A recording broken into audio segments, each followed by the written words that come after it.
Lucas capítulo 5, vamos a abrir ahí nuestra Biblia.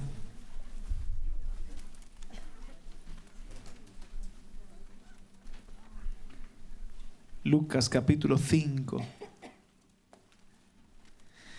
El título de este mensaje es De pecador a pescador. Se parece, pero no es lo mismo. Éramos pecadores, espero que ahora seamos pescadores. Lucas 5, verso 1.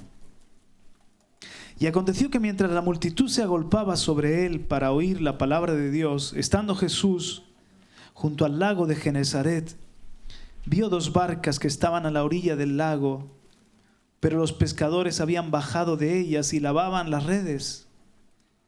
Subiendo a una de las barcas, que era de Simón, pidió que se separara de tierra un poco, y sentándose, enseñaba a las multitudes desde la barca. Cuando terminó de hablar, dijo a Simón: sal a la parte más profunda y echad vuestras redes para pescar. Respondiendo Simón, dijo: Maestro, hemos estado trabajando toda la noche y no hemos pescado nada, pero porque tú lo pides, por tu palabra, porque tú lo pides, echaré las redes. Y cuando lo hicieron, encerraron una gran cantidad de peces, de modo que sus redes se rompían. Entonces hicieron señales a sus compañeros que estaban en la otra barca para que vinieran a ayudarlos. Y vinieron y llenaron ambas barcas de tal manera que se hundían. Al ver esto, Simón Pedro cayó a los pies de Jesús, diciendo: apártate de mí, Señor, pues soy hombre pecador. Porque el asombro se había apoderado de él y de todos sus compañeros por la redada de peces que habían hecho. Y lo mismo les sucedió también a Jacobo y a Juan, hijos de Zebedeo, que eran socios de Simón. Y Jesús dijo a Simón: no temas, desde ahora serás pescador de hombres. Y después de traer las barcas a tierra, dejándolo todo, le siguieron. Amén. El Señor nos bendice a través de su palabra. De pecador a pescador, así lo hemos titulado.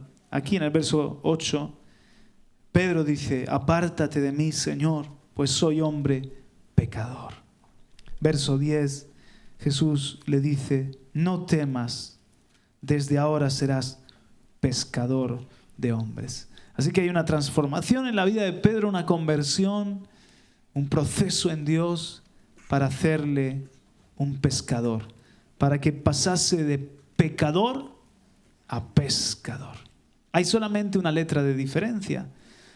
En el castellano, la S, y con la ayuda de la S, quiero que veamos 5 cosas que pasaron en la vida de Pedro para transformarse en un pescador, para pasar de pecador, como él mismo reconoció que era, a un pescador de hombres. 5 cosas que también tienen que pasar en cada uno de nosotros. ¿Estás conmigo? Amén. Muy bien. Las 5 S que te voy a compartir, muy importantes. La primera es la S de sabiduría. Sabiduría. Versículo 9. Porque el asombro se había apoderado de él y de todos sus compañeros por la redada de peces que habían hecho. Versículo 8. Al ver esto, Simón Pedro cayó a los pies de Jesús. A Pedro vino la sabiduría más importante de todas. Todo comenzó con esto.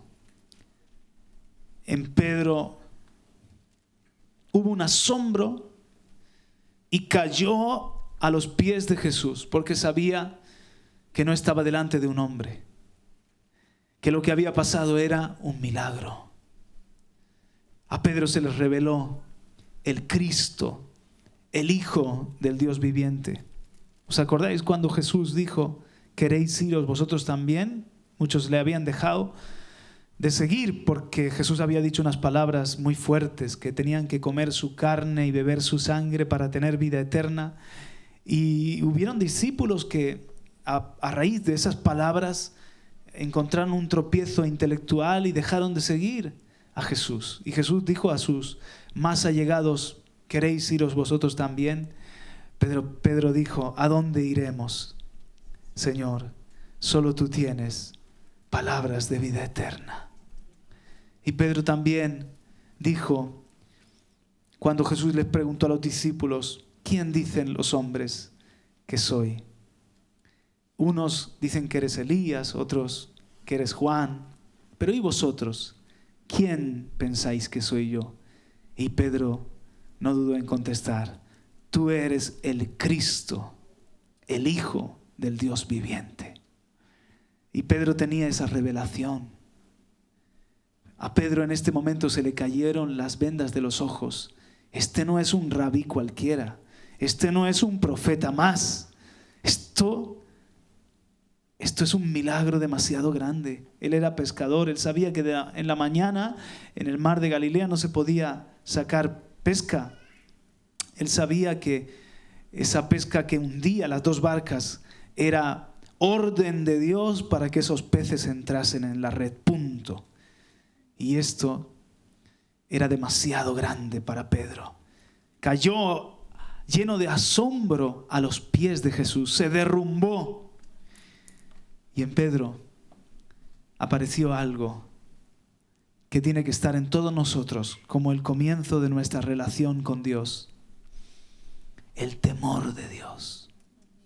El principio de la sabiduría es el temor de Dios. Cuando leemos en Proverbios eso y en otros lugares de la Escritura podemos pensar que la sabiduría de Dios comienza por el temor de Dios. O sea, como que en el camino de ser alguien sabio, en el camino de la sabiduría, el primer paso es el temor de Dios. Y superas ese paso y viene un segundo paso, el amor a Dios. Y superas ese paso y viene un tercer paso, la obediencia a Dios. Y de alguna manera el temor de Dios es solamente un principio, un primer paso. Pero no se está refiriendo a eso. Cuando dice que el principio de la sabiduría es el temor de Dios, no se trata de algo que hoy comienzas por ahí, mañana lo dejas, lo superas. Lo que está diciendo es que el principio rector, el principio fundamental, el principio básico sobre el que se basa todo lo demás, en la sabiduría que el hombre tiene que tener, la base es el temor de Dios. Cuando tú tienes el temor de Dios, tú tienes el principio necesario para ser alguien sabio. Es el principio fundamental. Y nunca se tiene que apartar de nuestra vida el temor de Dios. Aún el Hijo, Cristo Jesús, dice en Hebreos capítulo 5, que estaba lleno de temor reverente.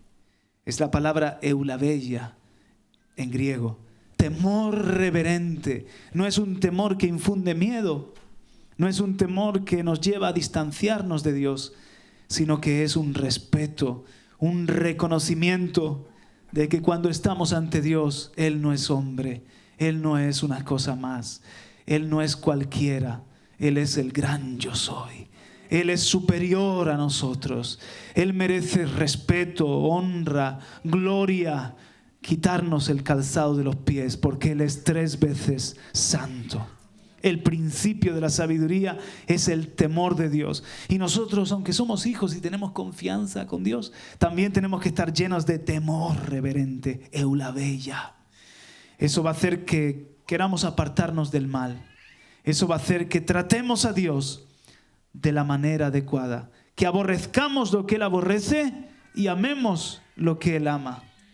Pedro, en este encuentro con Jesús, cae como derrumbado. Tiene un impacto por el temor de Dios.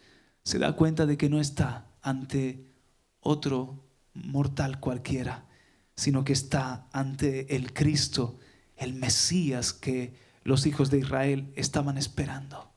Y se llenó de asombro. Nunca perdamos el asombro, mis queridos hermanos. Dios no es algo que conoces y ya no me puede sorprender. Dios no deja de asombrarnos, no deja de sorprendernos, porque nunca acabamos de conocerlo. Es grande. Las naciones ante Él son como gota de agua en un cubo. Es inmensamente grande. Todo fue hecho por Él. Todo lo sostiene con la palabra de su poder. Nosotros ante Él nos tenemos que ver tan pequeñitos y al mismo tiempo tan amados. Somos sus hijos. Nos ha acercado por gracia. Pero tenemos que mantener ese respeto, esa reverencia, ese temor de Dios, para no tratarle de cualquier forma, para siempre anhelar agradarle. El temor de Dios nos va a hacer alguien sabio y sabia en nuestra conducta, en nuestra manera de vivir. Vamos a dar un fruto. El temor de Dios va a hacer que no hablemos de cualquier forma. El temor de Dios va a hacer que no caminemos de cualquier forma. El temor de Dios va a hacer que no tratemos de cualquier manera a los demás. Y vamos a manifestar sabiduría por el fruto de nuestra vida, porque vamos a actuar en justicia, en santidad, en paz, en verdad. Así que Pedro era israelita, tenía una búsqueda de Dios, como muchos de nosotros, tenía un concepto, una noción de Dios, pero ahí comienza algo en su vida, en este encuentro con Jesús y ante el milagro que acaba de presenciar. La primera S de la que te hablo, porque entre pecador y pescador solamente hay una letra de diferencia, la S, pero esa S nos va a ayudar a ver lo que pasó en Pedro. La S de sabiduría, la S de sabio, porque apareció en Pedro, empezó a tener un profundo temor de Dios, un profundo temor de Dios. ¿Te ha puesto ya la mano el Señor encima? Oh, cuando Dios te pone la mano encima y le sientes cerca y sabes que Él es superior a todo y que Él te está tocando y que Él se ha fijado en ti para hacer una obra, te embarga el temor de Dios. Ya no puedes hacer las cosas que hacías antes. Ahora le temes, y porque le temes ya no puedes hacer lo que los hombres hacen, ver lo que muchos miran. Le temes. Ahora vas a caminar con otra mentalidad, con sabiduría. Sabiduría, sabios. La siguiente S está en el versículo 8. Al ver esto, Simón Pedro cayó a los pies de Jesús diciendo: apártate de mí, Señor, pues soy hombre pecador. Y es la S de la santidad. Pedro se vio pecador y que estaba delante de un ser santo, que era Jesús. Y por eso le dice: apártate de mí, tú eres demasiado santo para estar con alguien como yo. Ten misericordia de mí, que soy pecador, exclamó el ciego que estaba en el camino. Jesús, hijo de David, ten misericordia de mí. También el que estaba en la cruz, crucificado: Señor, acuérdate de mí cuando vengas en tu reino. Allá en el paraíso, acuérdate de mí. Los hombres que han tenido un encuentro con Jesús descubren que son pecadores, se sienten inmundos. Isaías: ay de mí, porque han visto mis ojos al Santo. Voy a perecer, porque yo soy un hombre inmundo que habito en medio de un pueblo de labios inmundos, y mis ojos han visto al Señor. Igual sintió Jacob cuando tuvo un encuentro cara a cara. Los papás de Sansón también. Vamos a perecer porque Hemos estado delante de un Dios santo. La luz de Dios evidencia nuestra oscuridad. Cuando tienes un momento con el Señor, a solas o en una reunión como esta, o ante la palabra, porque la palabra imparte luz, es como que te das cuenta de qué santo, qué puro es Dios. Una santidad perfecta. Él habita en luz inmarcesible, que no puede marchitarse, en luz plena y perfecta. Y se revela tu humanidad, y se revela tu debilidad, y se revela tu inmundicia, tu pequeñez. Cuando los hombres andan petulantes, arrogantes, seguros de sí mismos, dudo mucho que han tenido un encuentro verdaderamente con Jesús, genuino, o han caído en el engaño de la religión, del fariseísmo, que nos hace sentirnos superiores a los demás, y han perdido este temor de Dios, han perdido este sentido de que somos pecadores. La santidad comienza con el arrepentimiento y reconocer que soy un hombre pecador, que no merezco nada de Dios, solamente su castigo, solamente que Él se aparte de mí, porque yo soy pecador y Él es un Dios santo.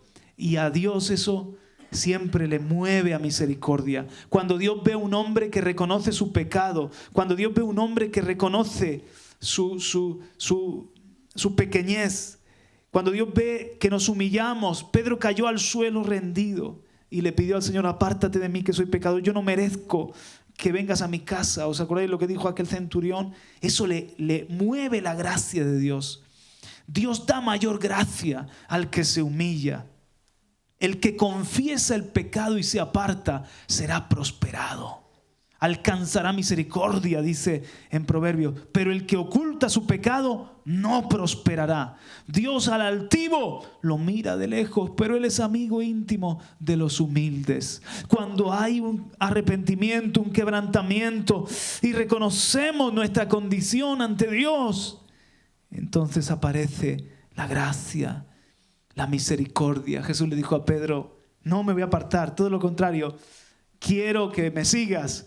Te voy a hacer un pescador de hombres. No tengas temor.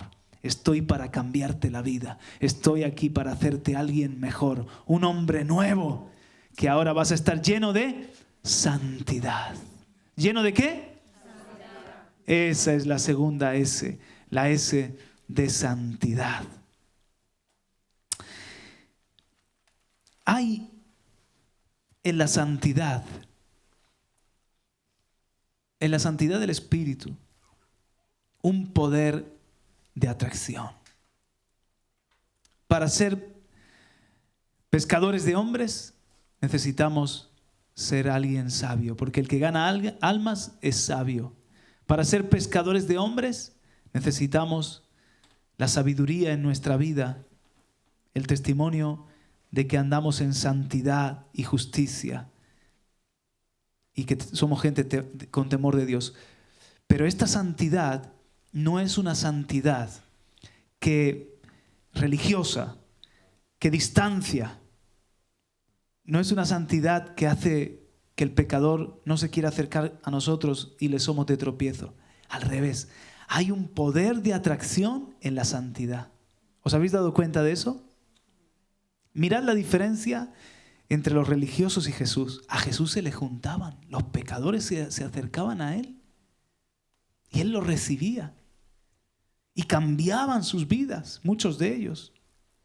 En cambio, los religiosos, siempre distantes de los hombres, mirando por encima del hombro, sintiéndose superiores, como que ya no son pecadores y estamos hechos de la misma pasta. Nada humano, dice Pablo, me es ajeno. Estamos hechos de lo mismo que el resto de los hombres. Si hay algo bueno en nosotros es por la gracia. Es por la obra de Jesús en nosotros. Si alguien ve algo bueno en mí, está viendo a Cristo en mí. Y si alguien ve algo feo en mí, está viendo a Adán, está viendo mi carne, está viendo mi hombre viejo. Pero si alguien ve algo bueno en mí, eso es Cristo en nosotros. ¿No es cierto? Lo que somos es por gracia. Entonces, la santidad de la que estamos hablando no es esa santidad religiosa que espanta. Yo he tenido un encuentro con la santidad religiosa. Recuerdo en mis comienzos, había como en algunas iglesias una especie de élite espiritual, una especie de gente que era casi del tercer cielo. Y cuando te hablaban con un espíritu como de superioridad. Y el engaño para muchos era pensar que ser espirituales era llegar a ese círculo. Se había metido la levadura de la religiosidad, tristemente. Y eso, en verdad, producía en mí una tristeza, producía en mí también como una sensación de que ¿qué hace un chico como yo en un lugar como este? Yo nunca voy a poder llegar a estar en ese nivel de esa gente. Y parecía que me alejaba esa actitud. En cambio, la santidad genuina ejerció en mí un poder de atracción. Por ejemplo, mucho de mi conversión le doy gracias al testimonio que me dio un compañero de fútbol, que él, un buen futbolista, él es gitano y se reunía en una iglesia en Filadelfia, y entonces era un centrocampista estupendo, todos le respetábamos por su buen hacer futbolístico, pero también le decíamos aleluya, porque él siempre estaba cantando al Señor y él no se mezclaba en los chistes feos, verdes, en las peleas. Cuando ridiculizábamos a un compañero, salía en defensa de, digamos, el débil. Siempre tenía una mirada diferente, una palabra de ánimo, y eso a mí me impactó. Hay algo que él tiene, hay algo en ese gitano que yo necesito. Cuando luego me predicaron de Cristo y yo buscaba una referencia, ¿qué es esto de cristianos evangélicos? Me acordé de mi compañero de fútbol, que está, por cierto, él sigue perseverando en el Señor y no sé si es obrero en este momento en una de las iglesias de Filadelfia, en la de Alcantarilla. Así que su testimonio fue importante para abrir yo mi corazón, porque cuando me hablaron de ser cristiano, según de otra manera a como yo había visto que son los cristianos en España, los religiosos en España, yo decía, ¿y esto cómo será? Y uno está buscando algún tipo de referencia. Entonces mi referencia evidentemente era Fernando, pero antes que Fernando era ese joven que como yo había jugado, había estado en los mismos vestuarios, había estado expuesto a las mismas peleas y malos ambientes, pero había dado un testimonio de integridad, de mansedumbre, y eso me atraía, me gustaba estar cerca de él, y eso me atrajo también a Cristo Jesús. Y luego cuando empecé a estar con los jóvenes de la iglesia, miren que yo decía palabrotas quiero decir, pero como un carretero, y también fumaba como un carretero, y tenía pocos años, 16 años, pero ya unos vicios y unas maldiciones que arrastraba del mundo, asquerosas, apestosas. Pero esos jóvenes no me marginaron por decir palabrotas. Esos pocos jóvenes, que ahora estoy casado con una de esos jóvenes, no me dijeron deja de fumar, no me dijeron deja de decir palabrotas. Me amaron tal y como vine. Y yo me burlaba de ellos, le decía monjita, monje, estos santurrones. Y yo de boca para afuera, yo le decía, pobrecillos, estos no conocen lo que es juerga, lo que es el mundo, lo que es fiesta. Y sin embargo, les envidiaba, porque podían pasárselo bien sin todo lo malo que yo estaba haciendo. Les envidiaba porque veía en ellos algo puro. Veía en ellos algo que yo anhelaba. Que ellos no necesitaban tener una careta, una fachada para de alguna manera ser guays, ser aceptados, ser populares, sino que ellos estaban de alguna manera liberados de esas tonterías y eran como eran. Esa libertad de ellos, ese testimonio me atraía y me gustaba estar con ellos. Pero no lo reconocía, eso lo reconozco ahora. Yo en su momento no lo reconocía, ¿no? Y me burlaba. Pero una santidad genuina me atrajo a las cosas de Dios. Y lo religioso, hermanos, esa santidad de escaparate, esa santidad de señalar al otro, ¿cuánto ha sido de tropiezo? ¿Cuántas personas que a lo mejor se han distanciado de la iglesia porque no han encontrado amor, porque no han encontrado ayuda, porque han encontrado un dedo señalador, acusador? Que Dios nos libre de ese espíritu. ¿Amén? Si quieres ser pescador de hombres, necesitas sabiduría en cuanto al temor de Dios, en cuanto a tu vida y tu conducta. Y necesitas santidad, pero una santidad no de la que aleja, sino una santidad de la que atrae, de la que tiene ese poder de los que están buscando de Dios, acercarse, encontrar que hay alguien que puede ser amigo, hay alguien que puede ser ayuda para un cambio en mi vida. Esa era la santidad que tenía Jesús. Y es la segunda S. Amén. Verso 3 y 4. Subiendo a una de las barcas que era de Simón, pidió que se separara de tierra un poco y sentándose enseñaba a las multitudes desde la barca. Cuando terminó de hablar, dijo a Simón: sal a la parte más profunda y echad vuestras redes para pescar.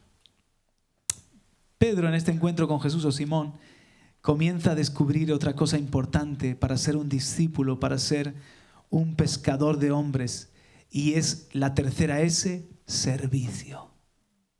Servicio. Sirvió con su barca. Jesús se sentó y desde la barca le hablaba a la multitud que estaba en la orilla. Sirvió con su tiempo. Había terminado de trabajar, toda la noche trabajando, estaban allí limpiando las redes y remendando. Podía haber dicho: mira, estoy muy cansado, me tengo que ir, que mañana me espera otra jornada dura, busca a otro que te ayude. Pero sirvió con su barca a aquel maestro que todavía era nada más que eso, un gran maestro, un gran rabí.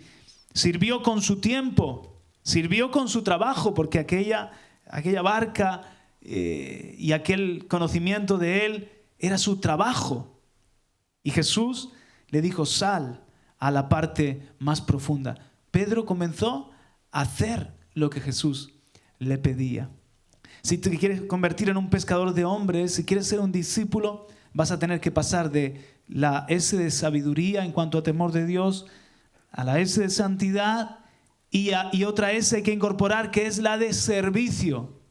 Servidores, siervos. Pedro descubrió, no solamente en este encuentro, caminando 3 años y medio con Jesús, que ser un pescador de hombres es ser un siervo. Es servir a Dios y servir a los demás. Jesús les enseñó: el grande en el reino no es el que es servido, es el que sirve. Y se lo modeló, lavándole los pies, alimentando a las multitudes, sanando a los enfermos. Siempre Jesús amable con los pecadores, sintiendo compasión por las ovejas perdidas, por las multitudes. Les transmitió el espíritu de siervo. Si estás delante de un verdadero hombre de Dios y de un verdadero apóstol, vas a percibir el espíritu de siervo, el espíritu de servicio de Jesús. Si estás delante de alguien que te transmite otra cosa, cuidado. Pero cuando hay un siervo que ha sido trabajado por el Espíritu, que ha sido formado por Dios, es un siervo. Es alguien que se goza en servir. Amén. Porque a Jesús se le llama, miren qué título: el siervo de Dios. Experimentado en quebranto, obediente, el siervo de Dios que vino a servir a los hombres. Así que Pedro, sígueme. Te voy a hacer un pescador de hombres. Te voy a hacer alguien sabio. Te voy a hacer alguien santo. Y te voy a hacer un siervo. Y miren que en el chip de los hombres humanos, en los discípulos muchas veces estaba la posición. Estaba el ser primeros. El que me sirva. Y Jesús muchas veces tiene que poner un niño en medio. Tenéis que haceros como este niño.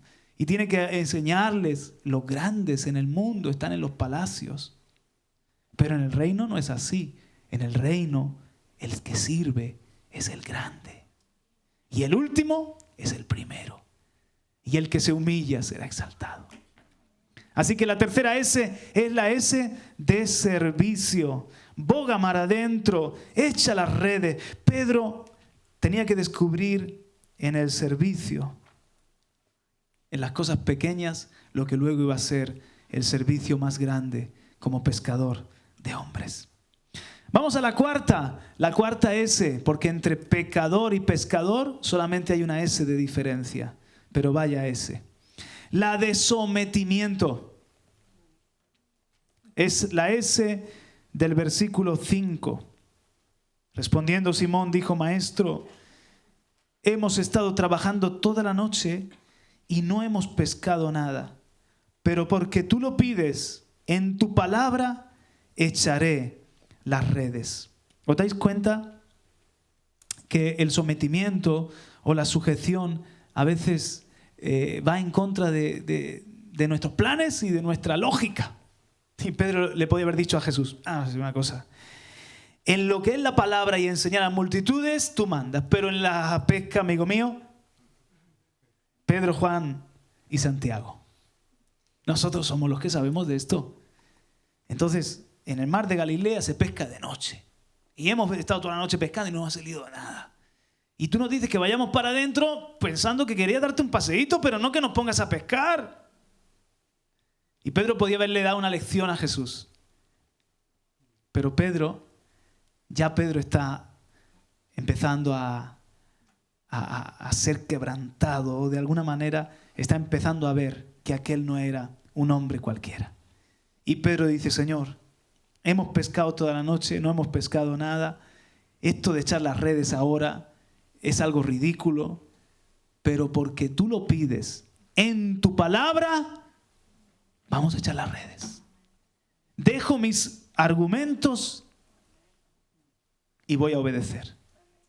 Y nosotros, hermanos, tenemos que ganar esa batalla. Dice que llevando todo pensamiento cautivo a la obediencia de Cristo, derribando fortalezas, especulaciones, argumentos, razonamientos. Dice la Biblia que tenemos que aprender a llevar todo pensamiento cautivo a la obediencia de Cristo. Pedro tuvo que derribar aquí alguna fortaleza en este momento. Tuvo que derribar algún prejuicio, orgullo y su pericia como pescador, dejarlo todo eso de lado para entrar a la obediencia, para someterse a la instrucción en tu palabra. Y Pedro eso ya luego es como que lo sabe manejar, porque ¿os acordáis cuando está Jesús andando sobre las aguas y Pedro dice: di la palabra para que yo también vaya a ti andando sobre las aguas? Pero di la palabra, porque si tú no dices la palabra tuya es la que puede hacer que haya una pesca milagrosa cuando no hay peces en el mar. La palabra tuya, si tú la dices, esa palabra tiene autoridad. Y yo me someto a esa palabra y yo también voy a poder andar sobre las aguas. Pedro sabe que no es solamente trabajar y servir, es trabajar en obediencia, es servir en sujeción. Ahí está la efectividad. Y entonces, siguiendo con el ejemplo de la tormenta, Jesús le dice a Pedro: ven, da la palabra, ven. Y entonces Pedro se baja de la barca. Mira este loco, porque Pedro había aprendido a confiar en la palabra de Jesús y anduvo sobre las aguas. Luego se hundió, pero anduvo un rato, que le quiten lo bailado. Anduvo un rato, esa experiencia se la llevó para casa. Pedro aprendió, o tuvo que aprender el sometimiento, la sujeción. Y a veces le costó. ¿Os acordáis cuando... Ay, Pedro. ¿Os acordáis cuando tuvo la revelación de eres el Cristo, el Hijo de Dios? Pero más adelante Jesús les dice, es necesario que el Hijo del Hombre padezca a manos de los ancianos y le hagan muchas cosas y muera. Pero al tercer día va a resucitar. Y Pedro le dice, Señor, cuídate a ti mismo. No te acontezca tal cosa. No me gusta el plan, Señor. Ese del sufrimiento yo creo que no es el ideal para reinar. Para ser el que venza a los romanos y reinar, eso de morir y padecer a manos de los ancianos, no me parece el mejor camino. Cuídate a ti mismo, yo también te voy a cuidar. ¿Y qué le dice Jesús? Apártate, Satanás, porque no tienes tu mente, tus pensamientos, no estás pensando en las cosas de Dios, sino en las cosas de los hombres. Y Pedro se llevó ahí un bofetón de los buenos para darse cuenta de que, wow, esto no es conforme a los pensamientos del hombre. O en esa otra ocasión, en el monte, Señor, hagamos 3 enramadas. Tengo una buena idea. Una para ti, otra para Elías, otra para Moisés. Y cuando aún estaba la palabra en su boca, apareció la gloria de Dios. Como que el Señor dijo, le voy a quitar la palabra a este. Le tengo que interrumpir porque es un metepatas. Me identifico mucho con Pedro. Pedro era un metepatas. ¿Alguien se identifica con él también? Entonces le quita la palabra al Señor. Y se caen allí porque la gloria de Dios aparece. Y el Señor dice, este es mi Hijo amado. A Él oí. ¿Qué 3 enramadas? ¿Qué Moisés ni Elías? A Él. Y tú te callas, Pedro. Que el que tiene que oírse es a Él. Y cuando desapareció la nube, ahí estaba Jesús solo. Y Pedro se llevó otra lección. Para estar bien sometidito, buscando los planes de Dios y no los suyos. Así que diga conmigo la S de sabiduría. Diga conmigo santidad, servicio y sujeción o sometimiento. Estamos en un camino hasta llegar a ser pescadores de hombres. Si Pedro quería ser pescador de hombres, tenía que aprender sabiduría, tenía que ser alguien santo, tenía que apartarse del pecado, tenía que aprender a servir, tenía que aprender a someterse. Pero la última S está en el versículo 5. Y después de traer las barcas a tierra, dejándolo todo, le siguieron. La S de seguidor, de seguir. Un discípulo, en definitiva, es un seguidor. Un pescador de hombres es un discípulo, es un seguidor. Seguir a Jesús. ¿Qué es ser un seguidor? Porque hoy en día, cuando pensamos en seguidores, quizás podemos pensar en followers. Sí, yo también soy un seguidor. Le he dado a like, le he dado a me gusta. Y estoy siguiendo a tal página, a tal personaje, a tal ministerio. Soy un seguidor. Amigo mío, eso es un espectador. Pero ser un seguidor de Jesús es otra cosa. Ser un seguidor es dejarlo todo para seguirle a Él. Porque eso es lo que hicieron. Jesús dijo, no temas, yo te voy a hacer un pescador de hombres. Y ahora ellos tenían que tomar una decisión. Dejándolo todo, le siguieron. Y el resto de los discípulos, igual Mateo, dejó la mesa y le siguió. Natanael dejó la higuera y le siguió. La misma María Magdalena dejó su vida de pecado y le siguió, dejándolo todo. ¿Cuántos quieren ser aquí seguidores de Jesús? Verdaderos discípulos, el que lo deja todo por seguirle a Él. Hermano, eso es más que ir a la iglesia, ¿eh? Y la iglesia puede estar llena de gente, pero ¿cuántos somos discípulos? ¿Cuántos somos seguidores? De verdad, que lo hemos dejado todo por seguirle a Él. Porque para nosotros Él se ha convertido en nuestro todo. Aleluya. Y Pedro lo hizo, hermano. Ahí comenzó su aventura para convertirse en un pescador de hombres. Pero en cuanto a esto hay algo muy importante. Y quiero pedirte, para terminar, que me acompañes a Juan, capítulo 21.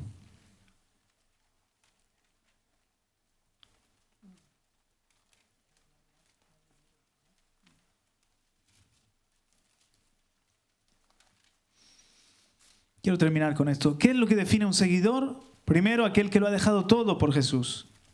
Segundo, muy importante, hay otros, sígueme aquí. Juan 21, 19.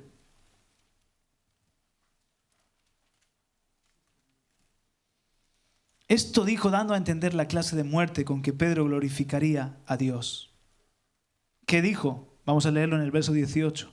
Perdón, hermano, no sé si habéis llegado. ¿Habéis llegado? Amén.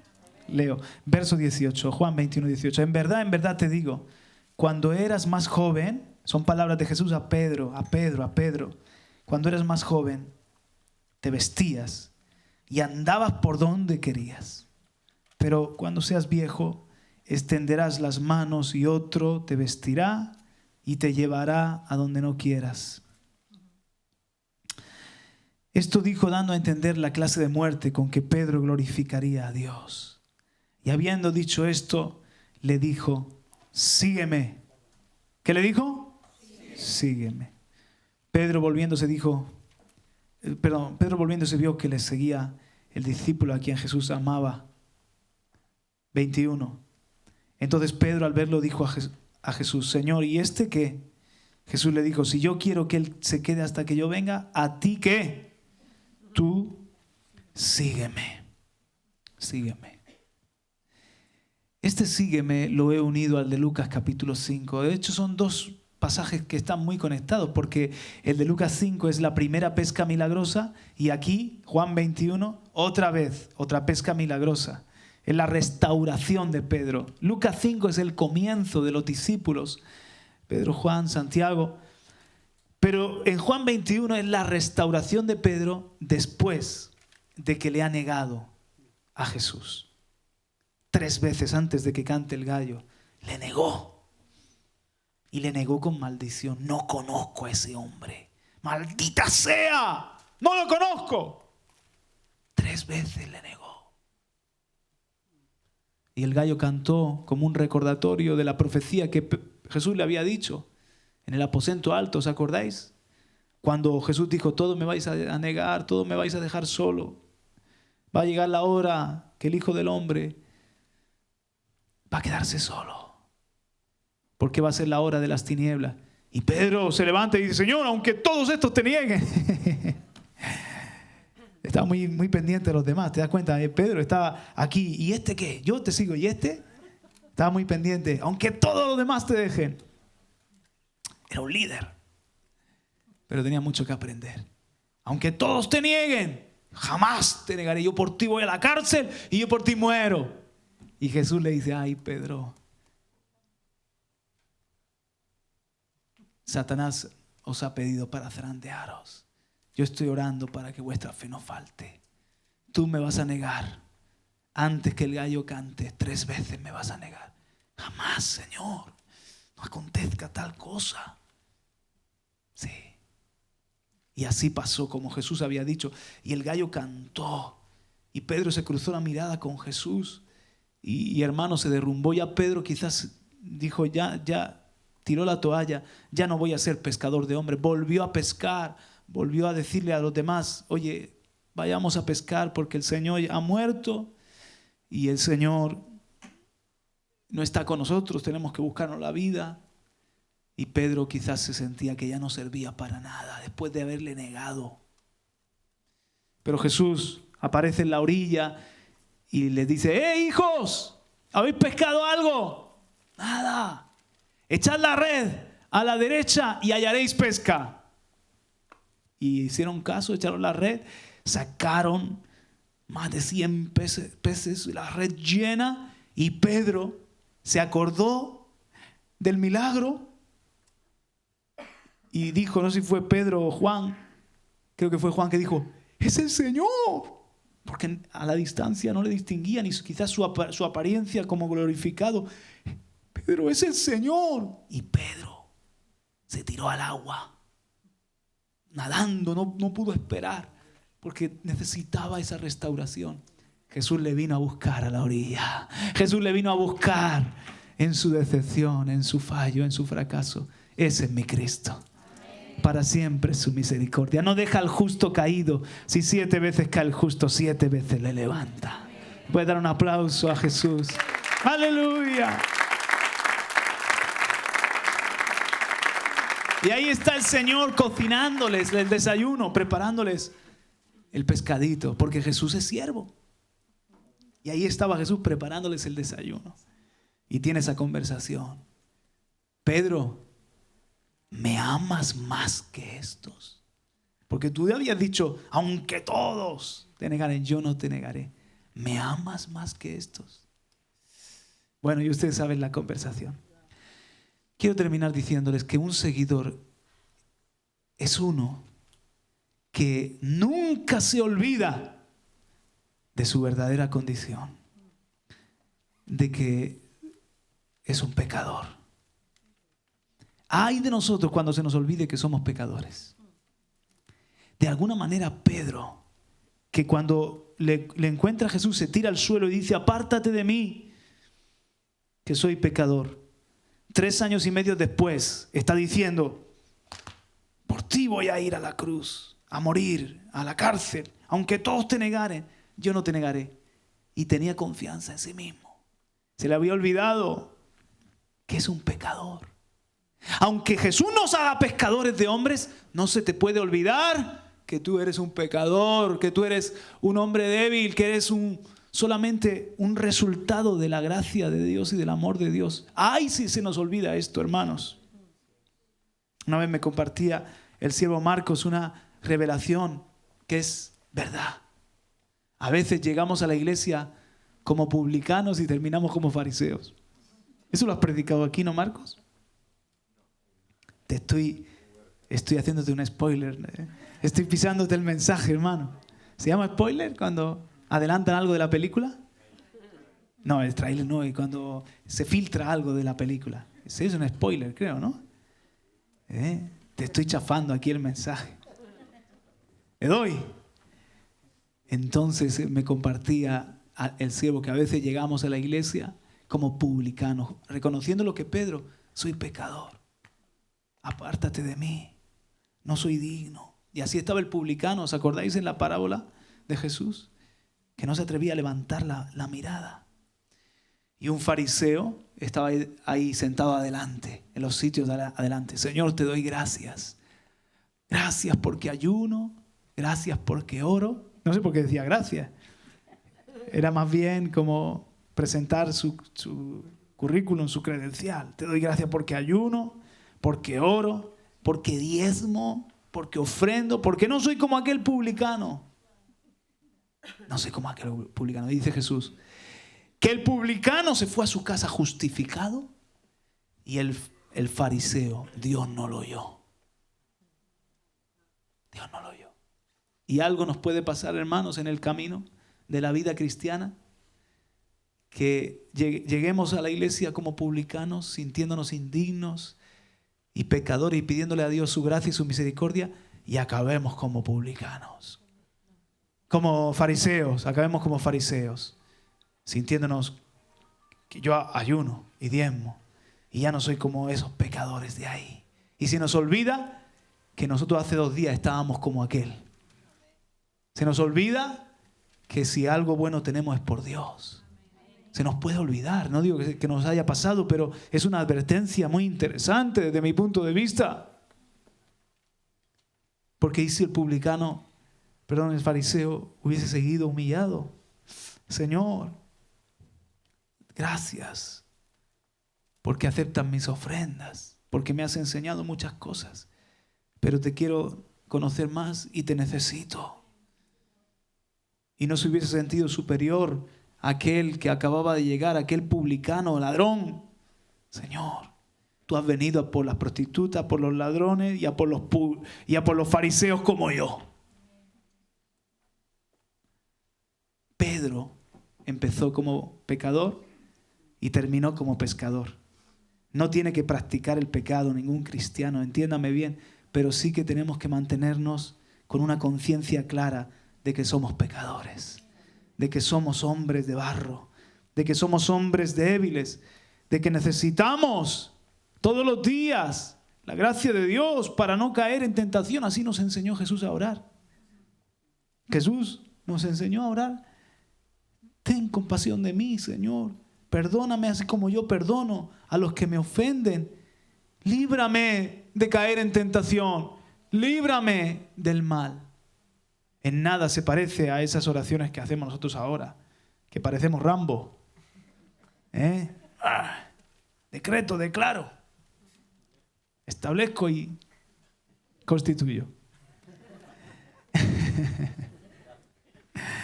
Por el Espíritu, si Dios te pone proféticamente, está bien, pero hermanos, tengamos conciencia de esto. Para seguirle, ser buenos seguidores, que nunca se nos olvide que seguimos siendo pecadores.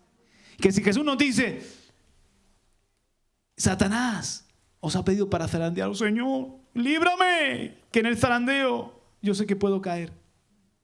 Todos me dejaréis, ayúdame, Señor, para que eso no me acontezca. Y si me acontece, restáurame. Que nunca nos sintamos superiores a los demás. El hermano ha caído, yo nunca caería en eso. ¿Cómo que no? Y el diablo toma nota de esas palabras. Juan Carlos se siente seguro en lo que ha caído el hermano. Demonios, el demonio ese de alcoholismo, atento que se ha bajado la guardia. El demonio ese de mentira, atento que ha bajado la guardia, o lo que sea. Pues mejor es humillarnos bajo la poderosa mano de Dios. Amén. Entonces un seguidor también, además de el que lo ha dejado todo, aquel que lo ha dejado todo, nunca olvida que hoy es pescador, pero un día fue pecador. Eso hace que no nos fiemos de nosotros mismos, que nos pongamos nuestra confianza en nuestra propia prudencia y también que tengamos compasión de otros pecadores. Y ahí podemos ser pescadores de hombres. Ahí podemos ser pescadores de hombres porque no nos sentimos superiores, ni les apestamos con nuestra religiosidad, sino que les podemos entender y comprender y tener compasión y ayudarles a tener un encuentro con ese Jesús que a nosotros nos ha cambiado la vida. Aleluya, dale un aplauso al Señor. Amén. En resumidas cuentas, de pecador a pescador hay una S de diferencia. Diga conmigo: sabiduría, santidad, servicio, sometimiento y ser un seguidor. Seguir a Jesús así, en este espíritu humilde y dejándolo todo por Él. Vamos a ponernos en pie, mis queridos hermanos. Y yo te ruego, Padre, que nos hagas buenos pescadores de hombres, buenos discípulos. Que podamos, Señor, multiplicarnos en otros discípulos. Que podamos, Señor, colaborar con tu Santo Espíritu en hacer a otros pecadores pescadores de hombres. Que la iglesia no sea un lugar como almidonado, rígido, para aquellos que alzan su cabeza, olvidando de dónde la gracia tuya les sacó. Alzan su cabeza, sintiéndose una élite. Líbranos de ese espíritu fariseo. Líbranos, Señor, de esa seguridad en nosotros mismos, esa confianza en nosotros mismos. Que la iglesia sea un lugar de capacitación, donde crezcamos en sabiduría, donde crezcamos en sometimiento, donde crezcamos en servicio, donde crezcamos en humildad, donde crezcamos en temor de Dios. Señor, queremos tener tu santidad, no la santidad barata de la religión católica, evangélica o la que sea. Tu santidad, llena de compasión, llena de frutos, llena de amor. Gracias porque, Padre, nos das el privilegio de trabajar en las redes contigo, de echar las redes contigo, de ganar a perdidos contigo, de llevar tu reino, como le dijiste a Pedro. Pedro, ¿me amas? Y Pedro contestaba, Señor, tú sabes que te quiero. No se atrevía a decir, agapao, sino decía, fileo, tú sabes que te quiero. Y Jesús le decía, apacienta mis corderos. Como diciéndole Jesús, con el perdón con el que yo te estoy perdonando, con la misericordia con la que yo te estoy tratando, que nunca se te olvide esta experiencia. Y ahora, con esta unción, ayuda a otros. Pastorea mis ovejas, apacienta mis corderos. Gracias, Señor, porque tú nos tienes aquí en la tierra para colaborar contigo en esta labor de que muchos dejen de ser pecadores y se conviertan en pescadores. Que veamos ese milagro en nosotros y en muchos más. En el nombre de Jesús. Amén. Amén, amén, aleluya. Gracias, Señor. Gloria a ti, Jesús.